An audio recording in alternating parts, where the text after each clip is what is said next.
পুরুষের সতর হচ্ছে নাভি থেকে হাঁটু পর্যন্ত, হাঁটু সহ, হাঁটু সতরের অন্তর্ভুক্ত।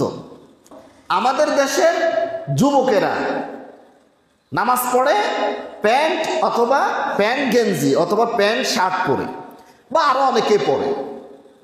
আমি একটা জিনিস খেয়াল করেছি, প্যান্ট শার্ট বা প্যান্ট গেঞ্জি পরে নামাজ পড়লে যখন রুকুতে যায়, আপনারা খেয়াল করবেন, রুকুতে গেলে কোমরের কাছে একটু জায়গা কি হয়ে যায়, খালি হয়ে যায়, ফাঁক হয়ে যায়।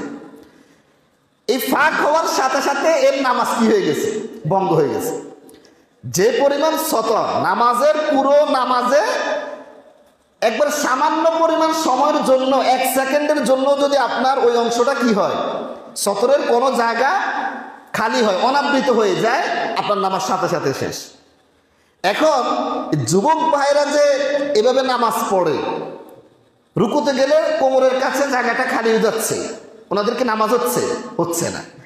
আপনি মনে করতেছেন আমি তো 5 ওয়াক্ত নামাজ পড়ি, কিয়ামতের ময়দানে দেখবেন যে নামাজের অবস্থা জিরো। তা আল্লাহকে জিজ্ঞেস করবেন, আল্লাহ নামাজ যে জিরো তো তোমার কারণে হয়েছে। খতিব সাহেব যখন আলোচনা করছে, তুমি তো আলোচনাও শোনো নাই, তো শোনো নাই, আমলও করো নাই, জিরো তো হবে। সেজন্য একটু খেয়াল করতে হবে।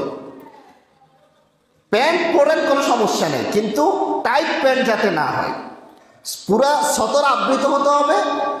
এবং টাইট পোশাকের কারণে যদি সতরটা দেখা যায় না কিন্তু উপরে একটা ভাব প্রকাশ পায়, তাহলেও তার নামাজ হবে না।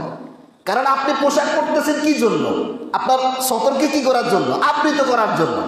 টাইট পোশাকের কারণে যদি সতর যদি অনাবৃতর মতো থাকে, তাহলে লাভ হলো কি, হবে লাভ হবে না।